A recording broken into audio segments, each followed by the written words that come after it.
Hi everyone, so let us just start one short revision of chapter number 7 of Sanskrit textbook Deepakam ईशावास्यम इदम सर्वम। तो यहाँ पे chapter number 5 हम already complete कर चुके हैं। मैं चैप्टर 7 स्टार्ट कर रही हूँ। इसकी समरी और ग्रामर पोर्शन देखेंगे। वीडियो के लास्ट में आपको प्लेलिस्ट मिल जाएगी, आप वहां से स्टार्ट कर सकते हैं, बाकी सभी चैप्टर्स को भी देख सकते हैं। चलिए समरी के साथ स्टार्ट करते हैं। तो 7th चैप्टर है ईशावास्यम इदम सर्वम। हमने जो इस चैप्टर में पढ़ा था वो मैं यहाँ पे समराइज कर रही हूँ। ईशावास्यम इदम सर्वम इति उपनिषदस्य वचनम अस्ति। ये जो सेंटेंस है ये उपनिषदों में लिखा हुआ है।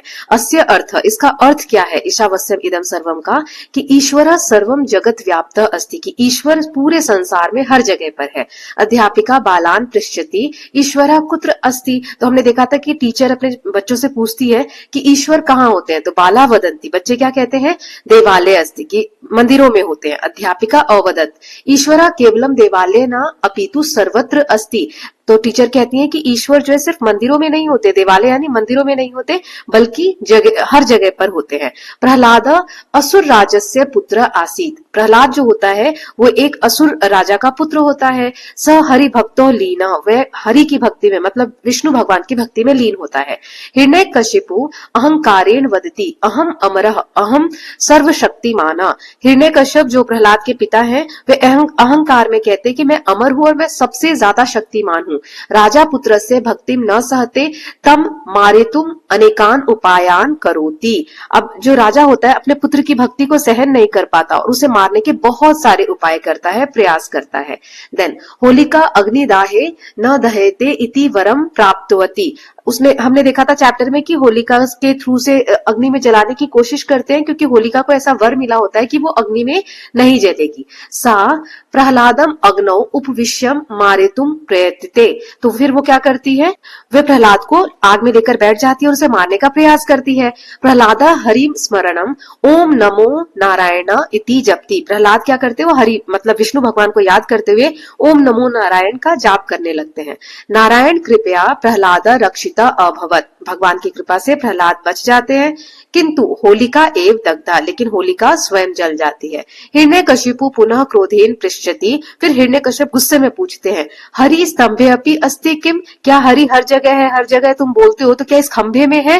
राजा खड़गेन स्तंभम प्रहरति। फिर जैसे ही प्रहलाद बोलते हैं कि हाँ यहाँ पर भी है, हर जगह है, तो वो गुस्से में आके अपने जो तलवार है उससे स्तंभ पे प्रहार करने लगता है। कौन, हिरण्यकश्यप। फिर महता गर्जनेन स नृसिंह स्तंभात आगच्छति। फिर जोरदार गर्जना के साथ नरसिंह भगवान खंबे से प्रकट होते हैं। नृसिंह राजस्य वक्ष नखे विदीर्य हंति। उसके बाद नरसिंह अब भगवान जो होते हैं वो अपने नाखूनों से हिरण्यकश्यप के सीने को चीरकर उसे मार देते हैं। हिरण्यकशिपो वसस्य दुरुपयोग्यात् सह अमर न अभवत। उसके बाद वर का गलत उपयोग करने के कारण हिरण्यकश्यप अमर नहीं रह सकता। उसे वर मिला हुआ था ना उसे कोई आसमान में कोई मार सकता है, ना जमीन पर, ना घर के अंदर, ना घर के बाहर। तो उनको चौखट पर ले आकर, ना घर होता है ना अंदर होता है, बिल्कुल चौखट पर ले जाकर और फिर विष्णु भगवान उसको मार देते हैं। राइट, सो वर भी रह जाता है और गलत उपयोग के कारण उसकी मृत्यु हो जाती है। पाठस्य मुख्य उपदेश, पाठ का मुख्य उपदेश क्या है, ईश्वर सर्वत्र अस्ति भक्ति सेवा सत्यम श्रेष्ठा गुणा संति। कि ईश्वर हर जगह पर है और भक्ति सेवा सत्य यही जीवन के सबसे अच्छे गुण हैं। अब ये समरी हो गई। अब कुछ इंपॉर्टेंट वर्ड्स देख लेते हैं चैप्टर के। ईशावास्यम, इसका मतलब होता है ईश्वरेन सर्वम व्याप्तम, ईश्वर हर जगह व्याप्त है। राजगंभीर मतलब राजस गंभीर, प्रतापी और गंभीर राजा। कश्चन मतलब कोअपि जन, कोई व्यक्ति। विजेता मतलब विजयी हो। सर्वशक्तिमान सबसे अधिक शक्तिशाली। यज्ञ भागा, यज्ञ की आहुति। आराधनम पूजा उपासना। ध्यायंती ध्यान कुर्वंती मतलब ध्यान करते हैं। सक्रोधम क्रोध के साथ। खलु मतलब निश्चय ही। फिर है कुल कलंकक मतलब कुल को नाश करने वाला या कलंकित करने वाला। अहर्निशम मतलब दिन और रात। जो भी ये चैप्टर्स, ये जो भी वर्ड्स है ना, ये सब मैंने चैप्टर समझाते वक्त आपको समझा दिए थे, तो आप यहाँ पर देख सकते हैं, एक बार रिविजन हो जाएगा आपका, है ना। सो ये सारे वर्ड्स है ना। इंपॉर्टेंट क्वेश्चंस देख लेते हैं। जैसे एक पद वाले जो क्वेश्चन है मैं आंसर के साथ दे रही हूँ। दैत्य राजा क, दैत्यों का राजा कौन था, हिरण्यकशिपु। के हिरण्यकशिपुम ध्यायन्ति सभासदा। किम देवेभ्य न दास्यन्ति यज्ञ भागम। देवताओं को क्या नहीं दिया जाएगा, तो यज्ञ की आहुति में भाग नहीं दिया जाएगा। कस्य दलनेन अपि सह जीवति। किसके पैरों से दलने के बाद मतलब दबाने के बाद भी वह जीवित रहा, कुचलने के बाद? गजस्य, हाथी के। राक्षसा कुतः प्रहलादम पातितवंता, मतलब राक्षसों ने प्रहलाद को कहां से गिराया पाया? पर्वत शिखरात, पर्वत मतलब पहाड़ की चोटी से। हिरण्यकशिप कस्मात वरम प्राप्तवाना, हिरण्यकश्यप को किससे वर प्राप्त था? तो ब्रह्मा से। नाउ अब हम एक वाक्य वाले प्रश्न देख लेते हैं। यहाँ पे नंबरिंग गलत है, आप करेक्ट कर लीजिएगा। पहला है प्रहलाद अहर्निशम किम करोति, मतलब प्रहलाद दिन रात क्या करते रहता था? हरि नाम कीर्तनम, मतलब भगवान का कीर्तन करता रहता था, नाम जपता रहता था।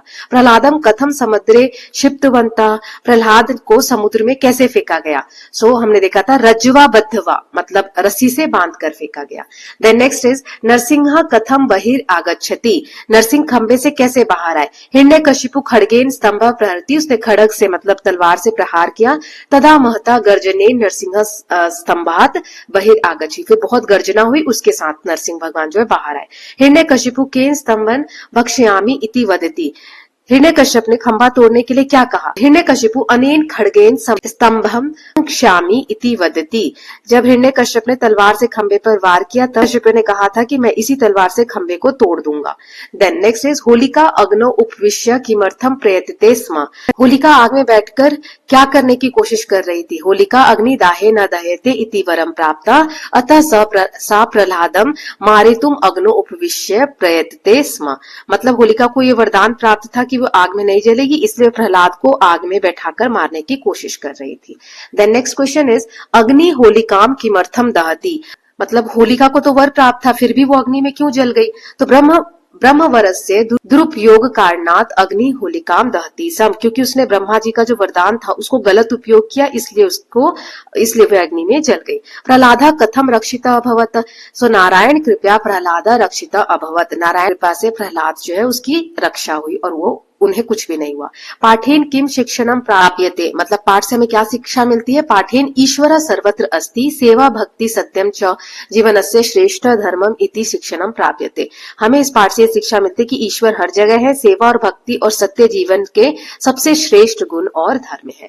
ये सारी चीजें हमने देख ली। नाउ ग्रामर के कॉन्सेप्ट्स देख लेते हैं, थोड़ा सा लंबा वीडियो होगा बट इसी में हम सारे टॉपिक्स कवर कर लेंगे, तो 2 पार्ट्स नहीं बनाने पड़ेंगे। तो ये हम पिछले पार्ट में भी रिवाइज किए थे, इसमें भी है, इसलिए थोड़ा सा मैं फटाफट बता देती हूँ।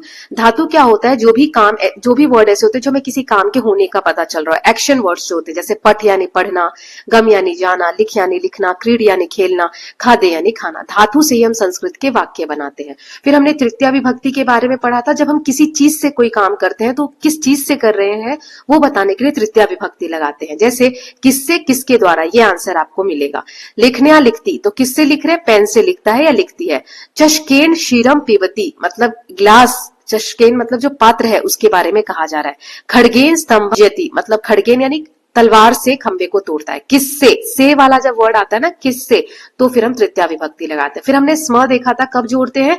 जब यह एक ऐसा शब्द है जो कभी नहीं बदलता, ये बताता है कि काम बहुत पहले हुआ था, मतलब पास्ट का बताने के लिए। स पढ़ती स्म, मतलब वह पहले पढ़ता था। सह लिखती स्म, वह पहले लिखती थी। सह धावती स्म, वह पहले दौड़ता था। ये पिछले चैप्टर में भी है, तो वहां पर और डिटेल में आप रिवाइज कर सकते हैं। रिट लकार क्या होता है? जब काम आने वाले समय में होने वाला हो। पास्ट वाला हमने पिछले चैप्टर में पढ़ा था, जब फ्यूचर की बात हो रही हो, काम बाद में होगा, तब हम रिट लकार में प्रयोग करते हैं। जैसे यहाँ पे आपको दिया हुआ है चैप्टर में, हम भविष्य काल में जैसे चेंज करते हैं तो उसे रिट लकार कहते हैं। पठ धातु, जो पढ़ाई से रिलेटेड धातु है, पढ़ना, तो उसको भविष्य में कैसे बोलेंगे? तो अगर प्रथम पुरुष है, एक वचन में बोलना है कि पठिष्यति, मतलब वह एक किसी की बात हो रही है, बाद में पढ़ेगा या पढ़ेगी। पठिष्यता, 2 लोग बाद में पढ़ेंगे या पढ़ेंगी। पठिष्यंती, वे लोग, बहुत सारे हैं, 2 से ज्यादा। ये 2 के लिए होता है, ये 2 से ज्यादा के लिए होता है, और ये 1 के लिए होता है। फिर है पठिष्यसि, मतलब तुम बाद में पढ़ोगे। तुम यहां पर आता है तो ये वाली लाइन होती है। पठिष्यता मतलब तुम दोनों बाद में पढ़ोगे, या फिर पठिष्यता मतलब तुम सब बाद में पढ़ोगे। पठिष्यामि मतलब मैं, यहां पर मैं हो गया, ठीक है। और यहां पर यू के लिए, और यहां पर प्रथम पुरुष के लिए, ही शी जो होता है उसके लिए। सो पठिष्यामि, पठिष्याम हम 2 बाद में पढ़ेंगे, और पठिष्यामा मतलब हम सब बाद में पढ़ेंगे, ठीक है। अब इसको वाक्य में प्रयोग किया है, जो अभी हमने पढ़ा उसको सबको यहाँ पे सेंटेंस में लिखा है।